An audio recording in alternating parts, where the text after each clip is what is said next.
আসসালাম, বাজার কি বসে রেগুলার? ও আচ্ছা আচ্ছা আচ্ছা।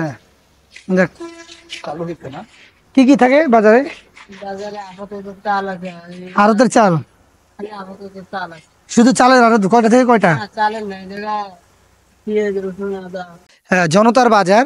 এই ব্যানারগুলো কিন্তু 5ই আগস্টের পরে লাগানো হয়েছে, এগুলো কিন্তু আগে ছিল না। অর্থাৎ এই জায়গাটা 5ই আগস্ট পর্যন্ত সম্পূর্ণ খালি ছিল। খালি জায়গাটাকে 5ই আগস্টের পরে ট্রাক স্ট্যান্ড এবং চালের আড়ত করা হয়েছে, যেটা আপনারা এখানের যারা কর্মকর্তা রয়েছেন তারাও এটা ব্রিফ করলেন কিছুদিন আগে। জেলা প্রশাসক এসে তিনি এটা উদ্বোধন করলেন। আমার মাথায় আসে না একটা ফ্রি স্পেসকে, হ্যাঁ, তিনি কেন ভাবলেন না যে এখানে যেহেতু একটি প্রাইভেট বিশ্ববিদ্যালয় রয়েছে, এখানে মোহাম্মদপুরের আশপাশে আরও একাধিক বিশ্ববিদ্যালয় রয়েছে, এখানে তো শিক্ষার্থীরা খেলতে পারতো। এখানে এ ধরনের চিন্তা আমাদের প্রশাসনগুলো কেন করে না?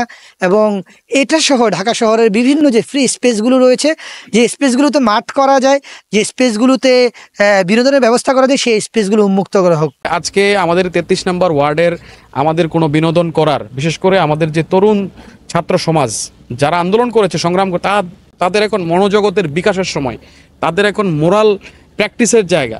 ফলে তাদেরকে যদি আমরা এই জায়গায় নিয়ে আসতে যাই, তাদেরকে যদি আমরা বিল্ডিং করতে চাই, তাহলে তাদেরকে বিনোদনের পাশাপাশি তাদেরকে কিন্তু উন্মুক্ত পরিবেশ দিতে হবে। সেই পরিবেশ আমাদের এই ওয়ার্ডে কিন্তু নেই।